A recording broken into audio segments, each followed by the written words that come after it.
Karate is usually called Japanese. Hard, linear, strict. That's the image most people have, and it makes sense at first glance. You see the stances, the snapping punches, the katas performed with precision, and it feels unmistakably Japanese. But if you start digging into the history, the story becomes a lot messier. There's a long-running conversation among martial artists and historians about whether karate is really homegrown or if it borrowed heavily from Chinese systems, especially the so-called white crane style. Some claim it's just a copy, others argue it's purely Okinawan. Neither is completely right, and neither is completely wrong. The truth sits somewhere in between, messy and layered. Okinawa, the birthplace of what we call karate, was not Japan as we know it today. It was its own kingdom, a small island with extensive trade networks connecting it to China and beyond. Merchants, scholars, and fighters from China arrived frequently, bringing techniques, strategies, and ways of moving that locals watched, practiced, and adapted. The Okinawans didn't copy blindly. They experimented, blended, and reshaped what they learned to fit their own conditions.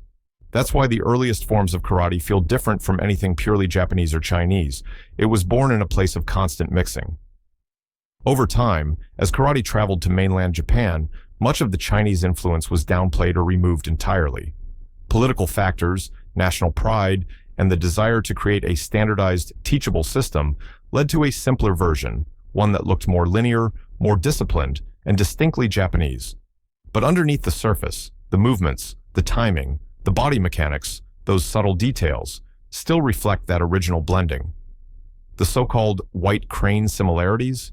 They're real in principle, not in copying. Certain strikes, angles, and ways of using the body were inspired by Chinese styles, yes, but they were integrated with Okinawan methods, not lifted wholesale. Thinking of it as a copy misses the point entirely. Karate grew out of necessity, adaptation, and experimentation, not imitation. The people who practiced it were testing techniques that worked in real-life situations. They weren't concerned with who invented what. They cared about survival, effectiveness, and efficiency. Understanding that gives a different perspective. Those old debates about whether karate is Japanese or Chinese stop being about ownership. Instead, they become a story of a place, a culture, and a series of choices that shape the art. And that story is far more interesting than a simple label. Okinawa wasn't Japan in the way we think of it today.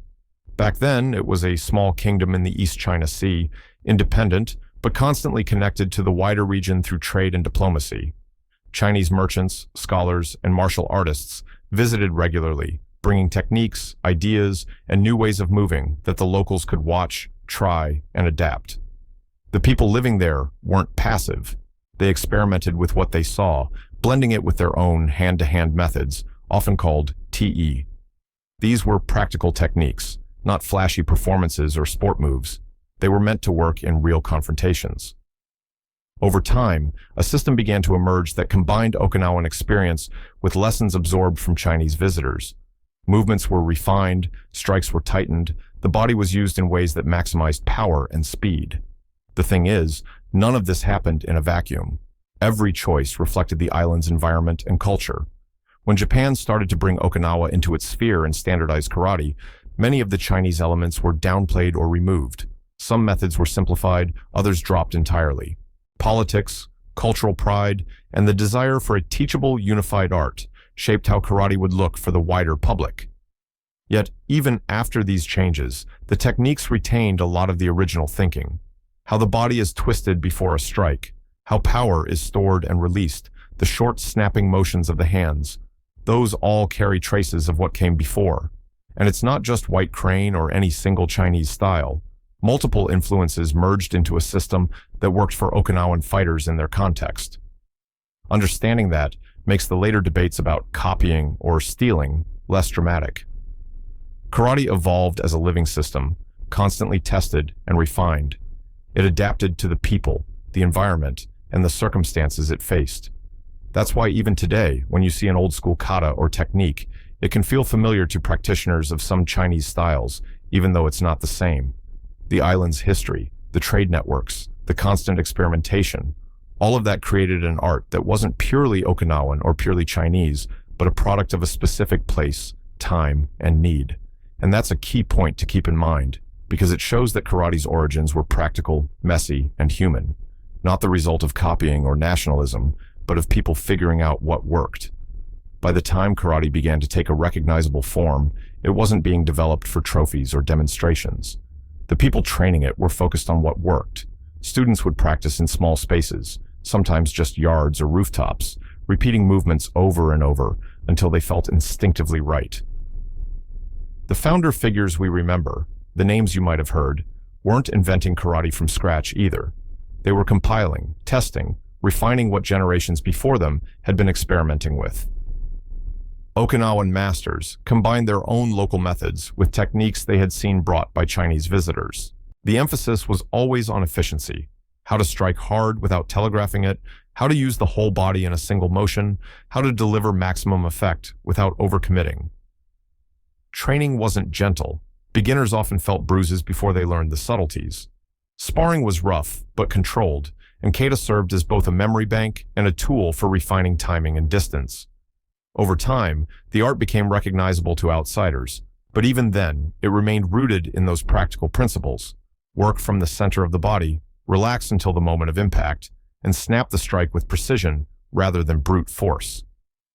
When karate reached Japan, it started to be standardized, partly to fit into schools and military programs, and partly to make it teachable to more people. Names were changed, katas simplified, and the narrative shifted toward a Japanese origin. But the core principles survived. The way power is generated from the hips, the whip-like motion of the arms, the focus on timing and distance, all of that came from the original Okinawan practice. It wasn't about showmanship. It was about creating movements that worked reliably in a fight. That's why, even in modern karate, you can see these old patterns hiding beneath the polished forms and sport rules. They're subtle, but they're there if you know what to look for. And those principles, efficient body mechanics, relaxed power, snapping strikes, define the foundation of every style that grew from the original Okinawan system.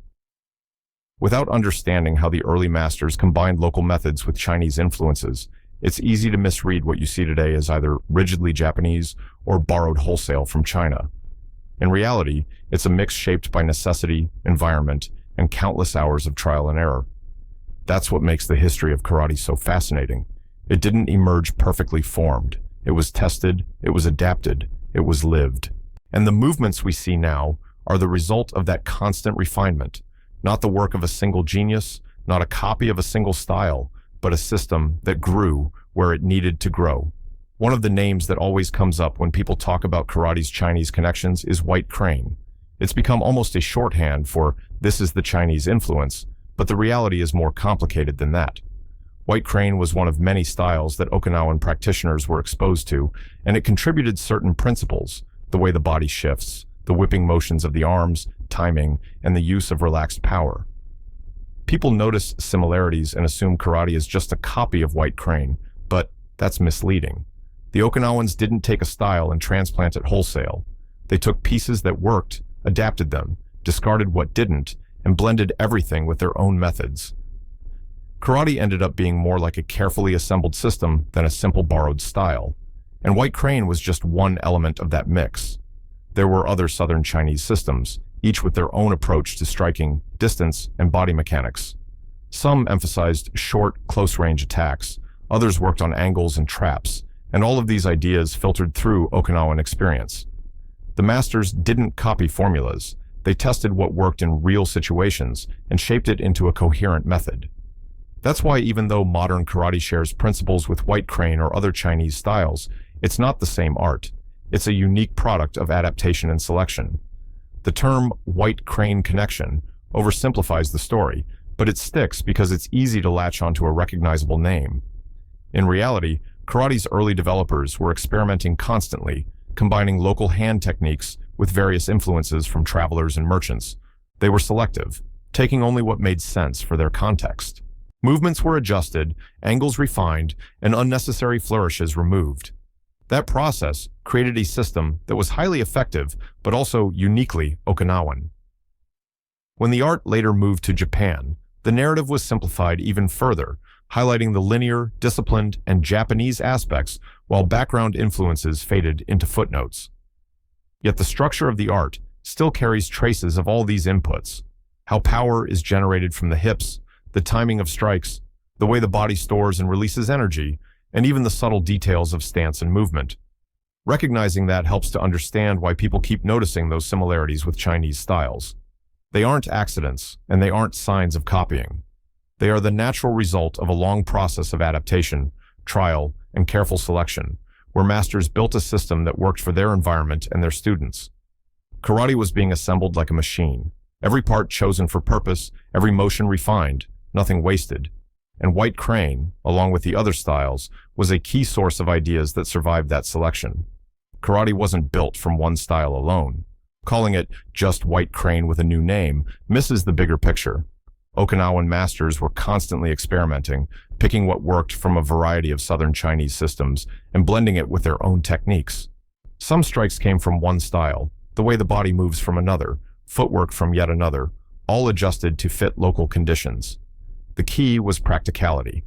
Anything that didn't make sense in a real fight got cut. Movements that were flashy but slow or risky were removed, leaving only what was reliable. In that sense, karate became more like a machine than a single style. Every part chosen for purpose, every motion refined, nothing wasted.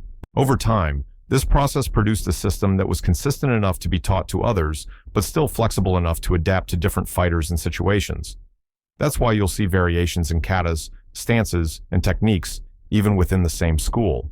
No two masters would have assembled it exactly the same way, because it was shaped by personal experience as much as by inherited knowledge. And it's not just about copying movements. Okinawan practitioners absorbed ideas about timing, distance, angles, and body mechanics, testing them in training and in controlled sparring. They experimented with how to deliver power efficiently, how to defend while maintaining balance, and how to strike without telegraphing intentions. All of these principles were integrated into a coherent system, giving karate its distinctive feel. The constructor idea really makes sense when you look at it this way. Karate was assembled from multiple sources, refined through experience, and structured to work as a single, efficient method. When the art moved to Japan, the system was standardized further. Some of the more subtle or situational techniques were dropped, and the focus shifted toward a clean, reproducible version. But the original approach, selecting what works, blending influences, constantly refining, is still visible if you know where to look. It explains why modern karate feels both familiar and unique compared to other martial arts. You can see echoes of Chinese striking principles, but arranged and timed in a way that's uniquely Okinawan. This blending, this careful construction, is what allowed karate to survive, evolve, and eventually spread around the world. It wasn't about copying or following rules for tradition's sake. It was about building something that worked, something you could teach, something that survived in the hands of the next generation, and something that could stand up under real pressure. That's why when we talk about karate's roots, it's not enough to mention a single style. The story is one of selection, adaptation, and careful design, where multiple influences were brought together to form the system we recognize today. When most people think of karate, they imagine hard punches and rigid stances. That's what shows up in movies, competitions, and demonstrations. But the earliest Okinawan practitioners had a very different approach, one that relied on subtlety, timing, and what outsiders might call softness. Soft doesn't mean weak. In fact, that's the trick. When a body is relaxed until the moment of impact, strikes become faster, sharper, and more surprising. Imagine a whip snapping. You don't throw it stiff. The power comes from the flow and the sudden release. That's how early karate worked. The movements look effortless, but they're built on years of practice, learning to move with the body instead of against it. Relaxation is deceptive. A tense strike is obvious, predictable, and easier to counter. A relaxed strike stores potential in the right places and releases it exactly when needed. That's why Okinawan masters emphasize the whole body, not just arms or legs. Power isn't in the punch alone. It starts in the hips, flows through the torso, and finishes in the hand or foot. Timing is everything. Hit too early, and the force is wasted. Hit too late, and the opportunity disappears. It's a balance that takes decades to internalize, and this soft approach doesn't just apply to strikes. It affects how blocks are executed, how distance is measured, how the body responds to an opponent's movement. It allows smaller or weaker practitioners to leverage speed and technique over brute strength. That's one reason old Okinawan karate could be so effective against larger, stronger opponents. From a distance, the style might look slow or relaxed. Up close, it's explosive, precise, and often devastating. It's also why some of these techniques disappeared from mainstream teaching. They require nuance, sensitivity, and personal experience that can't be easily standardized for large classes or tournaments. Modern karate kept the appearance of rigidity because it's easier to teach, easier to grade, and easier to demonstrate. But underneath, the original principles of movement, control, and relaxed power are still present if you know what to look for. Understanding this side of karate changes how you see the art. It's not just about hitting hard, it's about knowing when to release, how to move efficiently, and how to make a small, well-timed strike do more than a big, clumsy one ever could. That's the subtle strength that gave early karate its edge. One of the most intriguing aspects of old Okinawan karate is Kyuusho-jutsu, the study of vital points. These are areas of the body where a precise strike can cause pain, disruption, or even temporary incapacitation. It's a side of karate that rarely makes it into modern dojos because it's difficult to teach safely and easy to misuse. The knowledge wasn't about hurting for the sake of hurting, it was about efficiency and control. Strikes had to be exact, too high or too low, too fast or too slow, and the effect is lost. Mastery required not just physical skill, but awareness, knowing where to target, when to strike, and how to follow up. That's why training was intense. Students drilled not just to memorize forms, but to understand the body's reactions, pressure points, and how to exploit them in real situations. This kind of skill takes years to internalize. It's subtle, almost invisible to an untrained eye. A relaxed punch to a pressure point can cause more impact than a massive swing. It's a combination of timing, precision, and body mechanics, layered with an understanding of human anatomy. And it wasn't meant for show. Competitions and demonstrations don't allow for it, and sport karate stripped away much of this knowledge in favor of safe, repeatable movements. That's one reason Kyuusho-jutsu became a closely guarded secret, passed from master to trusted student instead of being taught widely. Yet, even in modern karate, the influence remains. Movements, angles, and mechanics are still shaped by that early understanding of how the body reacts, even if the student isn't consciously targeting pressure points. It's the underlying logic behind snapping strikes, subtle shifts of the body, and the emphasis on relaxed power. Learning to read an opponent, to sense where a strike will be most effective, is part of what made Okinawan karate so practical. And it's also why the art survived. It was adaptable, efficient, and deadly when needed. Recognizing Kyuusho-jutsu helps explain why some old techniques look strange or even overcomplicated at first glance. They're encoding knowledge that's not immediately obvious. Once you see it in context, the reasoning becomes clear. The art wasn't about brute force alone, it was about strategy, understanding the human body, and using every advantage available without unnecessary effort. That's a side of karate few people experience, but it's central to why the Okinawan system worked so well in real-life situations. As karate spread beyond Okinawa, changes started happening fast. What was once a flexible, practical system began to be simplified, partly for teaching and partly for safety. When you train a handful of students in a small school, it's possible to pass on subtle techniques, pressure point knowledge, and nuanced timing. But when the goal becomes teaching dozens, hundreds, or even thousands of students, certain things have to be standardized.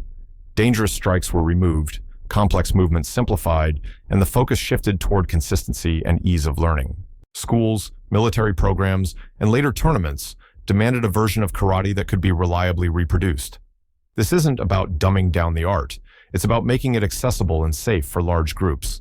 Still, that meant losing some of the original depth. Kyuusho-jutsu, soft timing, subtle body mechanics, these things were either removed or encoded in a way that isn't obvious to the casual student. Over time, modern karate looks cleaner, straighter, more linear. That's what most people recognize today, and it's what made karate easy to export and teach worldwide. Yet, the underlying logic of the art survived, even if some layers became hidden. The old masters had built a system that worked, and even in simplified form, its principles remained. Snap, timing, relaxed power, use of the whole body, All of that carried through. What got cut were the bits that required intense personal attention that couldn't be safely taught in mass classes. Some techniques were lost to time or reserved for select students, but the bones of the art stayed intact. And that's part of why karate can feel both simple and deceptively deep at the same time. A clean, fast punch might look straightforward, but it's based on decades of refinement, experimentation, and selection of what really works. Understanding this gives context to why modern karate sometimes seems different from its Okinawan roots. It's not a betrayal of the original, it's adaptation. The art survived because it could change without losing its effectiveness. And in doing so, it became a style that millions could learn, while keeping hints of the older, subtler techniques just beneath the surface, waiting for someone observant enough to notice. Kata in karate often gets dismissed as just a series of forms, patterns to memorize and perform. But in Okinawa, kata was much more than that. It was a living archive, a record of techniques, timing, and principles that might not survive in regular training anymore. Every movement, every twist, every stance carries lessons that can be tested if you know what to look for. The old masters designed kata to embed knowledge about body mechanics, soft and hard strikes, distance, timing, and even vital point targeting. They were teaching concepts, not just moves. At first glance, some sequences look awkward or slow, but that's intentional. They're meant to teach control, precision, and the flow of energy through the body. The subtleties of soft power and snapping strikes, honed over decades, are hidden within these patterns. That's why observing a kata in isolation can be misleading. It's not just about looking correct, it's about understanding the principles encoded in it. For Okinawan masters, kata allowed knowledge to survive even when some students couldn't train extensively with dangerous techniques like Kyuusho-jutsu. If a strike or angle was too risky to practice freely, it could still be preserved in kata to be interpreted when the student matured or became trusted. In that sense, kata was a bridge between generations, a way to pass on depth without exposing anyone to unnecessary danger. Modern karate often treats kata as performance, but the original purpose was far more practical. It was a method of education, a repository of tested techniques, and a way to internalize principles that could be applied flexibly in real encounters. Understanding kata in this way reveals the continuity between the old, experimental Okinawan karate and the standardized versions we see today. Even with simplification and standardization, the lessons survive, hidden in plain sight. The shapes, the timing, the angles, they all carry meaning, a secret language of efficiency and adaptability that allowed karate to retain its effectiveness across generations. Kata reminds us that karate is more than punches and kicks. It's strategy, it's experimentation preserved over centuries. It's a way to encode practical knowledge without needing to demonstrate it dangerously every time. In other words, kata is where the past meets the present, where subtlety and hard work are stored in a way that anyone willing to look closely can access, and where the Okinawan mindset of practical adaptation is immortalized. Now that you've seen the journey of karate from Okinawa to the wider world, it's easier to understand why it carries certain traits and similarities with Chinese martial arts. The art didn't appear fully formed out of nowhere. It grew in a place where influences collided, were tested, and then carefully selected. The early practitioners weren't concerned with labels or ownership. They were concerned with what worked. Softness and snapping strikes, Kyuusho-jutsu, body mechanics, and the way kata preserves knowledge all came from experimentation, adaptation, and constant refinement. Over time, as karate moved to Japan and beyond, parts of it were simplified or standardized, but the underlying principles endured. That's why modern karate can look straightforward on the surface, yet still carry subtleties that hint at its layered origins.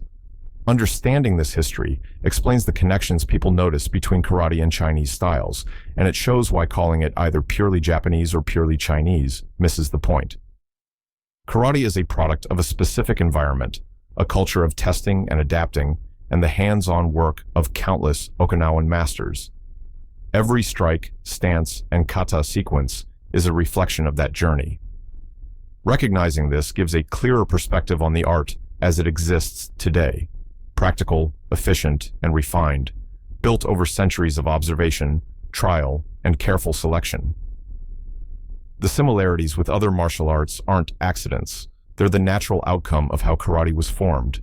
Knowing this, you can appreciate karate not just as a set of techniques, but as a living record of history, experimentation, and adaptation. A system that survived because it worked and was refined by generations of people who cared about function above all else.